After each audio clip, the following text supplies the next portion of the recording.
What the fuck is this piece of shit? Play that sax. Give it to me.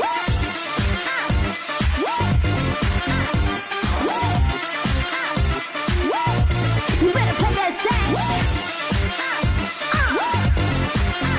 Okay. Yeah. You better play that sax. Oh, Lord heaven almighty. We got ourselves quite a bit of controversy today. This shit was all over my timeline next for the initial few days it happened, but I think people are starting to finally move on after realizing what I've been telling everyone for a while, and that is, you just can't fix stupid. I'm kind of retarded. Now, I'm not gonna lie, I thought this was like some sort of troll post. Like, I was under the impression that this is just someone making a joke, or making a hot take to generate some clicks and views to their page on their X to get some, followers or some, hate comments. But now, I ain't too sure about that. What am I talking about exactly, you might ask? Well, you see, about a week ago, an account on X that goes by the name of Shane Gill decided to make a post asking the question of how someone can be a right-winger and like anime. Ah, shit. Here we go again. Of course, we just have to bring politics into this.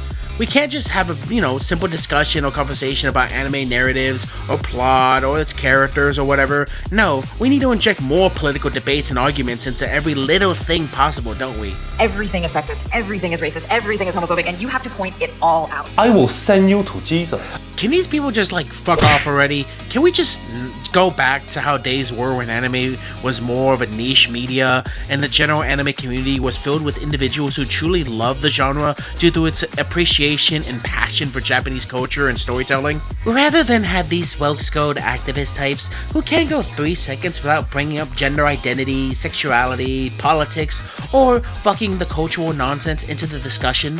Whatever, let's just get into the video, but first, I'd like to ask everybody who's watching the video if you'd be so kind as to give it a like if you enjoyed it, or if you have anything to say, leave a comment down below. And subscribe if you haven't. My current goal right now is to get over 200 subscribers, so I'd really appreciate it if y'all did. And if you're interested in more anime content from me, I do a stream discussing latest news, dramas involving manga, anime, or otaku culture in general with a buddy of mine named Brutal Gui on Mondays called Anime Mondays. I also stream myself playing some games. Currently I'm playing through Resident Evil 9 and Dark Souls Remastered, so if you're interested in that, hit the bell notification icon so this way you can get an update when I'm live. Okay, now back to the content. It's Juice and Jan time. So who exactly is Shane Gill? Well, he's the owner of the YouTube channel Did You Know Gaming, a channel with over 2 million subscribers that does videos about giving little semi-interesting factoids about video games. The channel does relatively well for itself given the fact that it hasn't really been uploading as consistently as it used to.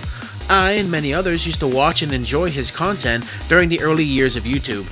Nowadays though, people have more of a preference for either much more shortened content that they can just easily swipe up and down mindlessly while they take a shit, or longer form videos that they can just put on in the background while they play video games, do some homework, drive, or maybe go to work.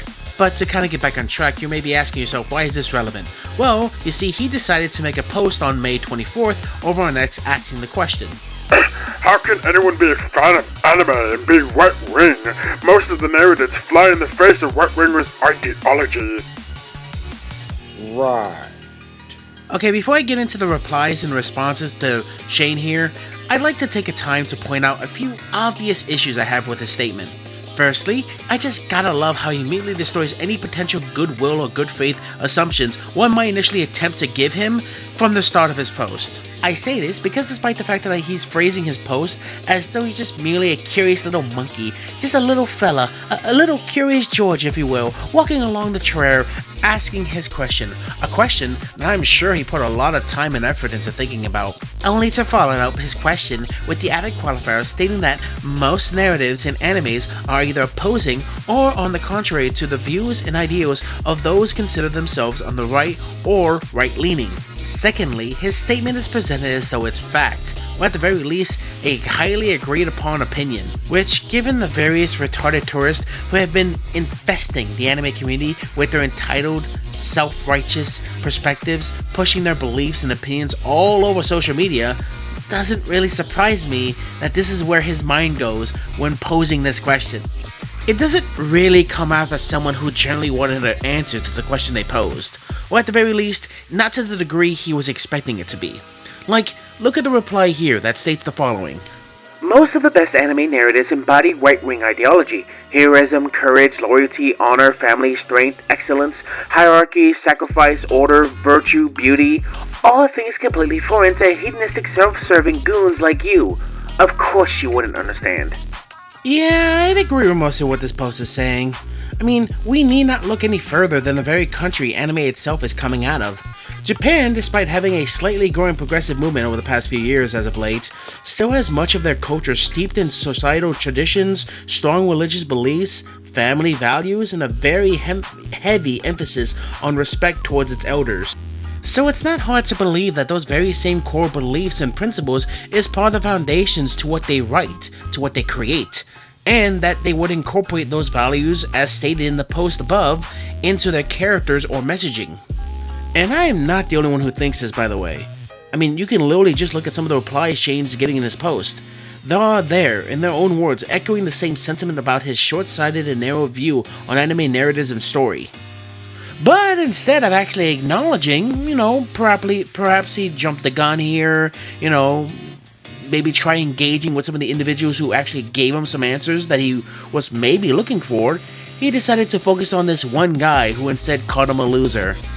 And, in all honesty, I would agree with that, seeing how Shane decided to respond to that account by insinuating that he had a small pee-pee. Then for some reason adding in another reply about how his wife says bigger cocks hurt more. What? What the fuck? It doesn't stop there either, because eventually Shane did make a response to his first post, tweeting the following. By the way, all posting this revealed is that average right-wingers are generally stupid. No ability to reason whatsoever. Their only use of their brain is to think of reasons to explain away existing beliefs, not to ground themselves in reality. Also, rampant insecurity. Dicks must be tiny. What you just said is one of the most insanely idiotic things I have ever heard. The lack of self-awareness of his post is astonishing, but not the least bit surprising, given the fact that this is a man who had to announce that he was moving over to Blue Sky and would be posting over on that platform instead of X after Elon purchased Twitter. Only to, of course, to return to X randomly to insinuate how bad it's gotten since Elon took over. Now he mostly just uses his X account to quote retweet mutuals or did you know gaming videos with a random spurging out about Trump or some stupid shit. I am shocked. Shocked! Well, not that shocked. It's just pathetic, man. I mean, some people's takeaway from this will be a simple, he's an idiot, move the fuck on. And while yes, I would usually agree that a good chunk of the people online aren't worth your effort with arguing with or entitled to your attention, doesn't really do anyone any favors if people like Sean don't go unchallenged. People with the same mindset and ideas like Shane here are the ones who have been pushing for more changes into anime and manga. They salivate at the very idea of having stories cater to how they see the world. They go and nag at the creators/authors to change established characters and stories like that of Gacha Ikura and My Hero to placate to their beliefs, their sexuality, make their characters relate to them, not to anyone else, and damn you to hell if you don't. Tourists who claim they are simple manga and anime enjoyers, but do little to actually learn or understand the significance of the culture that has existed in those spaces for years. They instead wish to censor it, get rid of it, or erase it entirely. Anime and manga is the latest media that these freaks have been infecting with their brain rot. Over here in the West, we've seen them embed themselves into positions in media, like journalism, positions of management companies, development, storyboard artists, and even consulting firms. So they can take already pre-existing IPs, characters, franchises, and alter the lore to tell their stories, change the design of characters to fit their aesthetic, decide what is considered canon and what they can just toss away with. Look, alright, I'm not saying Shane has any power or positions in media like that, but the fact of the matter is, he's the exact type of person who, if you give the keys to the castle, would have the place up in smoke in about a week, then blame it on the right. On the bright side, it seems more and more people are getting fed up with the antics and have been pushing back against them these past few years. Because of the actual recent dramas that have been going on with things like Go For It Nakamura and the creator of Gacha Yakuza deleting her ex account, these people have drawn the attention of the Japanese anime fandoms. They now have first-hand experience with the level of hatred and disgusting behavior these spiteful rabid online tourists have been pushing for the past few years. And they are done with it. Honestly, they are just fucking fed up, and I'm all for it. But yeah, I'll leave you guys with one more post, kind of to showcase the general sentiment amongst the commenters and Shay's replies. And I couldn't have shown it or said it better myself. So that about wraps up this video, guys. I thank you all for checking out, and I got lots more on the way, so, you know, why don't you hit the subscribe button and hit the notification bell so this way you guys will be aware when my next upload goes up and when I go live. Leave a comment down below. Feedback is always appreciated. I want to improve on my editing, sound quality, words, you know, how I fucking speak, my grammar and all that, and overall content. So, any comment you guys leave, I will always read and check out, and hopefully I can actually do better. Drop a like if you guys enjoy the video, and as always, guys, no matter where you guys are on the world, no matter what time it is for you guys, because I always hope you guys have a good morning, a great afternoon, a beautiful evening, and a blessed night. Love y'all. Bang.